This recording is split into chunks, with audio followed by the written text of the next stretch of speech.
నమస్కారం. తెలుగు ప్రజల ఆశీర్వాదం కావాలి. నా ఒక్కడికే కాదు,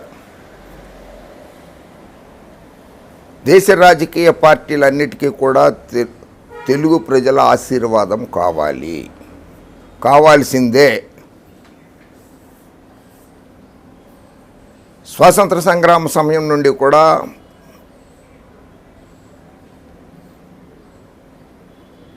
తెలుగు నాయకులు బ్రిటిష్ వాళ్ళ మీద పోరాడిన టైంలో కావచ్చు, అల్లూరి సీతారామరాజు,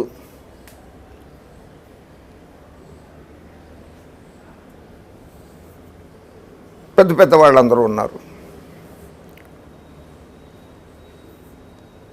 రాజకీయ పరంగా చూస్తే కూడా తెలుగు వాళ్ళే చాలామంది ఉత్తరాది వాళ్ళకి రాజకీయ భిక్ష వేశారు. ఉదాహరణకి ఇందిరాగాంధీ గారు రాయ్బరేలీలో ఓడిపోయారు, మెదక్ పార్లమెంట్ నుంచి గెలిచారు, తెలంగాణ నుంచి రాజకీయ భిక్ష పెట్టారు. ఆర్కే ధవన్కి రాజ్యసభ సీట్ ఇచ్చింది కూడా తెలంగాణ నుంచి.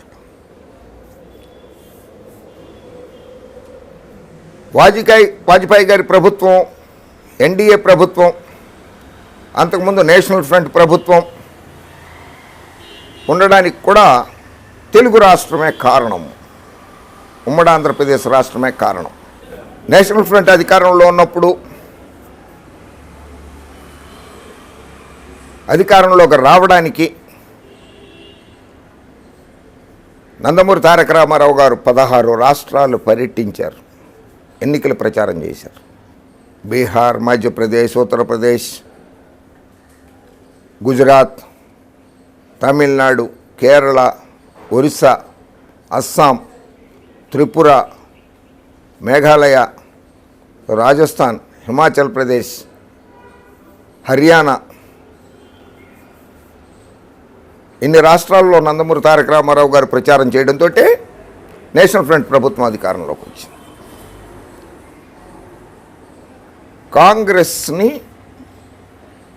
చాలా సంవత్సరాల తర్వాత 1977 తర్వాత కాంగ్రెస్ పార్టీని మట్టి కరిపించిన నాయకుడు నందమూరి తారక రామారావు గారు. ఆ తర్వాత మళ్ళీ 10 ఏళ్ళు కాంగ్రెస్ ప్రభుత్వం పరిపాలన సాగించింది. స్వయంకృతాపరాధం, వాళ్ళు చేసిన తప్పులకు వాళ్ళే బాధ్యులు, కాంగ్రెస్ పార్టీ బాధ్యత వహించాలి. ఎన్డీఏ ప్రభుత్వం అధికారంలోకి వచ్చింది. అప్పుడు కూడా తెలుగు రాష్ట్రాలు రెండు కూడా మోడీ గారికి మద్దతు తెలిపాయి. 2014 ఎన్నికల తర్వాత కేసీఆర్ గారు మద్దతు తెలిపారు, బాబు మద్దతు తెలిపారు. 2019 ఎన్నికల తర్వాత సీన్ సితారా మారిపోయింది. భారతీయ జనతా పార్టీకి స్పష్టమైన మెజారిటీ వచ్చేసింది, 303 సీట్లు వచ్చేసినాయి, స్పష్టమైన మెజారిటీ వచ్చింది. అయినా కూడా రాజ్యసభలో వాళ్ళకి తగినంత బలం లేకపోవడంతో వైఎస్ జగన్మోహన్ రెడ్డి గారి వైఎస్ఆర్ కాంగ్రెస్ పార్టీ మీద, ప్రాంతీయ పార్టీల మీద, ఇటు తెలంగాణ రాష్ట్ర సమితి మీద, ఒరిస్సా నవీన్ పట్నాయక్ గారి పార్టీ మీద, ప్రాంతీయ పార్టీల మీద ఆధారపడి మనుగడ సాగిస్తోంది ఈ రోజుకి కూడా భారతీయ జనతా పార్టీ.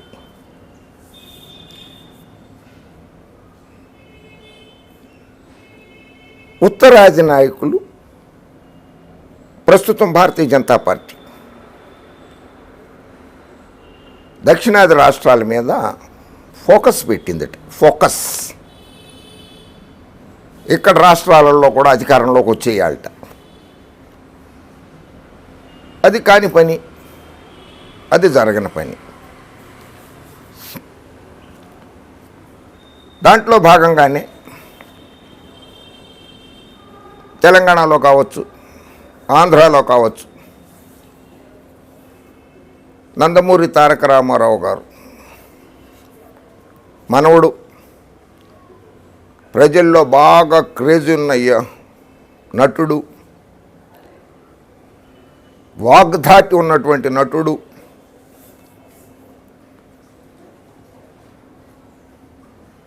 తాతకి తగ్గ మనవడు అనిపించుకున్నటువంటి జూనియర్ ఎన్టీఆర్, జూనియర్ నందమూరి తారక రామారావు గారిని అమిత్ షా గారు, కేంద్ర హోంమంత్రి అమిత్ షా గారు కలవడం చాలా ప్రాధాన్యం సంతరించుకుంది. ఒక రకంగా కాదు, వందల రకాలుగా వ్యాఖ్యానాలు వస్తున్నాయి. RRR సినిమా సక్సెస్ అయింది కనుక అభినందించడానికి పిలిచారు, మాట్లాడుకున్నారు. అది వాస్తవం కాదు. అమిత్ షా గారు పర్యటనకు వచ్చినప్పుడు అటు పత్రికాధిపతిని కూడా కలిశారు. ఆయన ఒక పత్రికాధిపతినే కలిశారు, రెండో పత్రికాధిపతిని కలవాల. జూనియర్ ఎన్టీఆర్ విషయానికి వస్తే చాలా తెలివితేటలు ఉన్నాయి ఆ జూనియర్ ఎన్టీఆర్కి. ప్రత్యక్షంగా రాజకీయాల్ని ఒకసారే చూశాడు అతను. నక్కజిత్తుల బాబుగారు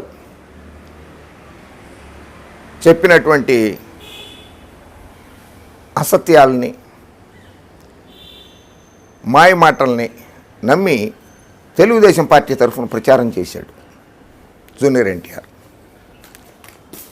అప్పుడు ఆ ప్రచారంలో భాగంగా జూనియర్ ఎన్టీఆర్కి దెబ్బలు తగిలాయి. ప్రచారం మధ్యలోనే ఆగిపోయింది. ఆ తర్వాత చంద్రబాబు పట్టించుకోలేదు.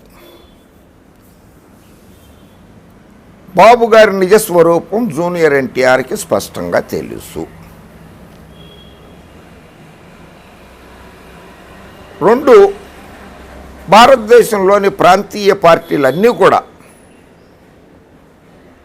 ప్రజాసేవ చేస్తున్నాయి, no doubt about it.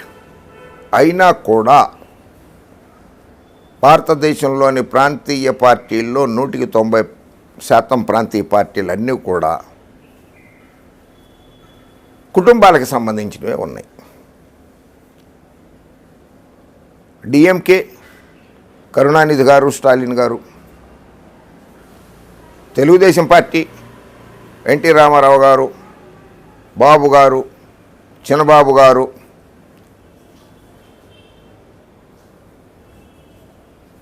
Orissa Biju Patnaik, Naveen Patnaik, Haryana Devi Lal, Om Prakash Chautala, ఇప్పుడు దుష్యంత్ చౌతాలా, ఉత్తరప్రదేశ్ ములాయం సింగ్ యాదవ్, అఖిలేష్ యాదవ్, బీహార్ లాలూ ప్రసాద్ యాదవ్, రబ్రీదేవి, తేజస్వి యాదవ్, కాశ్మీర్ షేక్ అబ్దుల్లా, ఫారూక్ అబ్దుల్లా, ఒమర్ అబ్దుల్లా, మహారాష్ట్ర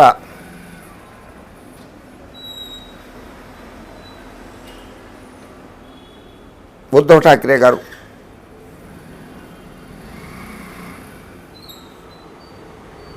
కర్ణాటక దేవగౌడ గారు, కుమారస్వామి గౌడ్ గారు, ఇలా అన్నీ ఉన్నాయి అన్ని రాష్ట్రాల్లో. ఇప్పుడు తెలుగుదేశం పార్టీని బాబు గారు ఎట్టి పరిస్థితుల్లోనూ జూనియర్ ఎన్టీఆర్కి అప్పచెప్పడు. తెలుగుదేశం పార్టీకి స్థిర చరాస్తులు కావచ్చు, నిధులు కావచ్చు, దాదాపు 5,000 కోట్ల రూపాయల పైనే ఉంటాయని ప్రజలందరూ అనుకుంటున్నారు. అందరికీ తెలిసిందే అది. అన్ని వేల కోట్ల రూపాయల ఆస్తులున్న పార్టీని తీసుకెళ్ళి జూనియర్ ఎన్టీఆర్ చేతిలో పెడతారా బాబు గారు? బాబు గారికి సంపాదించడమే తెలుసు కానీ ఖర్చు పెట్టడం తెలియదు కదా, ఇవ్వడం తెలియదు కదా. అటువంటిది అన్ని వేల కోట్ల రూపాయలు ఉన్నటువంటి ఆ పార్టీని తీసుకెళ్ళి జూనియర్ ఎన్టీఆర్ చేతిలో పెడతాడా? పెట్టడు కదా. జూనియర్ ఎన్టీఆర్ కూడా అది ఆశించడు కదా. ఆయన జూనియర్ ఎన్టీఆర్ వ్యక్తిత్వమే నందమూరి తారక రామారావు గారి వ్యక్తిత్వం లాంటిది. సొంత కాళ్ళ మీద నిలబడే హీరోగా, అగ్ర హీరోగా నిలబడిగలిగాడు మార్కెట్లో. రాజకీయాల్లో కూడా నాకు తెలిసినంత వరకు అమిత్ షా గారు అభయహస్తం ఇచ్చిన, సాక్షాత్తు ప్రధానమంత్రి నరేంద్ర మోడీ గారు అభయహస్తం ఇచ్చినా కూడా తాతగారు సీనియర్ ఎన్టీఆర్, విశ్వవిఖ్యాత నట సార్వభౌమ నటరత్న డాక్టర్ పద్మశ్రీ నందమూరి తారక రామారావు గారు ఎలాగైతే 60 సంవత్సరాలు దాటిన తర్వాతనే రాజకీయ అరంగేట్రం చేశారో, జూనియర్ ఎన్టీఆర్ కూడా అలాగే చేస్తారనే రాజకీయ పరిశీలకుడుగా నేను అనుకుంటున్నాను. ఇప్పటికిప్పుడు రాజకీయాల్లోకి వచ్చేసి ఆంధ్రప్రదేశ్ని, తెలంగాణని ప్రభావితం చేసేసి, ఇక్కడున్న రాజకీయాలను ప్రక్షాళన చేసేసి 2 రాష్ట్రాలలో పార్టీ ఆయన బీజేపీని అధికారంలోకి తీసుకొచ్చేస్తాడనేది అసంభవం. అది జూనియర్ ఎన్టీఆర్ వల్ల సాధ్యం కాదు. ఎందుకంటే తెలంగాణలో కేసీఆర్ గారు నాటుకుపోయారు. తెలుగుదేశం పార్టీని ఆల్మోస్ట్ ఆల్ భూస్థాపితం చేసేసారు తెలంగాణలో. అలాగే ఆంధ్రప్రదేశ్లో వైఎస్ జగన్మోహన్ రెడ్డి గారు సంక్షేమ పాలన సాగిస్తూ పేద, బడుగు, బలహీన, దళిత వర్గాలు, మైనారిటీలు, ఓబీసీలు, కాపులు, అందరూ అన్ని కులాలు, బ్రాహ్మణ, వైశ్య, కమ్మ, రెడ్డి అన్నిటికీ కూడా కార్పొరేషన్లు పెట్టేసి సంక్షేమ పథకాలతోటి దూసుకెళ్తున్నారు ఆయన. ఇంత రాజకీయ అనుభవం ఉన్నటువంటి నాయకులని ఢీకొట్టాలి అని అంటే ప్రస్తుతానికి జూనియర్ ఎన్టీఆర్కి ఆ సామర్థ్యం, రాజకీయ సామర్థ్యం సరిపోదు. ఒక బలమైన పార్టీ ఉండాలి. ఆ జూనియర్ ఎన్టీఆర్కి బలమైన పార్టీ ఆయన పెట్టుకోవాల్సిందే. ఆయన కొత్త పార్టీ పెట్టుకోవాల్సిందే. తెలుగుదేశం పార్టీ ఆయన చేతుల్లోకి రాదు. వచ్చి తీసుకున్నా దాన్ని ఉద్ధరించడానికి, దాన్ని బాగు చేసేందుకు ప్రజలు విశ్వసించడం మానేశారు కనుక తెలుగుదేశం పార్టీని దాన్ని ప్రక్షాళన చేయడం కూడా జూనియర్ ఎన్టీఆర్కి సాధ్యపడదు. 2, బాబు జీవితాంతకాలము కూడా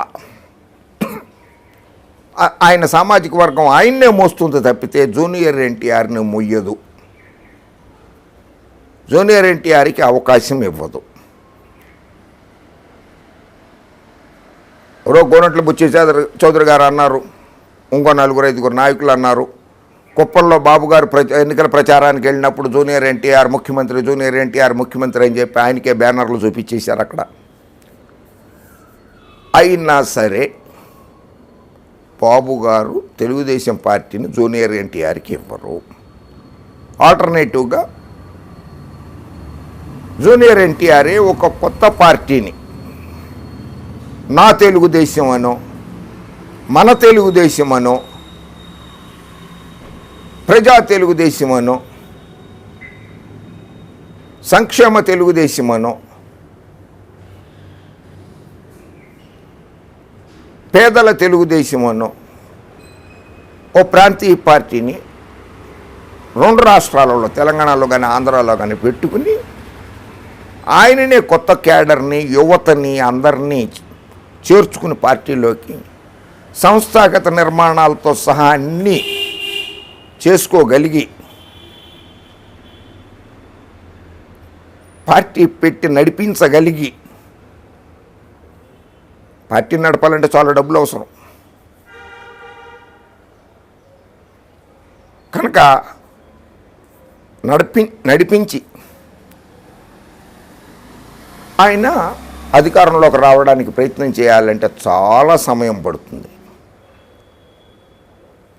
అలా పార్టీ పెట్టేసి అనతి కాలంలో అధికారంలోకి వచ్చిన వాళ్ళు చాలా తక్కువ మంది ఉన్నారు.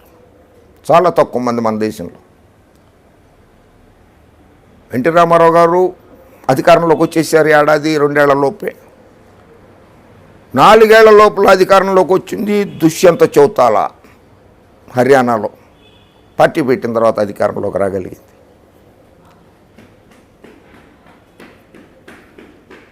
పార్టీ పెట్టిన మమతా బెనర్జీ గారు చాలా సంవత్సరాల తర్వాత అధికారంలోకి వచ్చారు. కేజ్రీవాల్ గారు కూడా పార్టీ పెట్టిన అనతి కాలంలోనే అధికారంలోకి రాగలిగారు. శరద్ పవార్ గారు పార్టీ పెట్టి చాలా సంవత్సరాల తర్వాత అధికారంలోకి రాగలిగారు. కేసీఆర్ గారు టీఆర్ఎస్ పార్టీ పెట్టిన తర్వాత 2002 నుంచి 2014 వరకు కూడా ఎదురు చూడాల్సి వచ్చింది. జగన్మోహన్ రెడ్డి గారు 10 సంవత్సరాలు ఎదురు చూడాల్సి వచ్చింది. కానీ జూనియర్ ఎన్టీఆర్ గారు తన సినీ రంగాన్ని వదిలిపెట్టేసుకుని రాజకీయాల్లోకి వచ్చేసి సేవ చేస్తారు, ప్రజాసేవ చేస్తారు ఇప్పటికిప్పుడు అనేది అయితే మాత్రం జరగదు. అగ్ర హీరో చిరంజీవి గారు పార్టీ పెట్టారు, ఘోరంగా దెబ్బతిన్నారు. మరో ఆయన పేరేంటంటే గాలి సింగ్ గారు, పావులా పార్టీ నాయకుడు అంటారు ఆయన్ని, ప్యాకేజ్ స్టార్ అంటారు. ఆయన కూడా ఒక పార్టీ పెట్టాడు. పార్టీ పెట్టిన 2 చోట్ల ఓడిపోయాడు. ఆయన పార్టీలో అధికారంలోకి రాలేదు.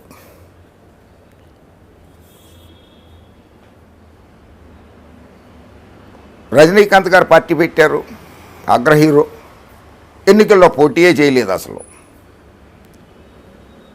కమల్ హాసన్ గారు తమిళనాడులో అగ్ర హీరోని, ఆయన కూడా తమిళనాడులో పార్టీ పెట్టారు. ఆయనే కోయంబత్తూరులో ఓడిపోయారు. ఆయన పార్టీ అభ్యర్థులందరూ ఓడిపోయారు.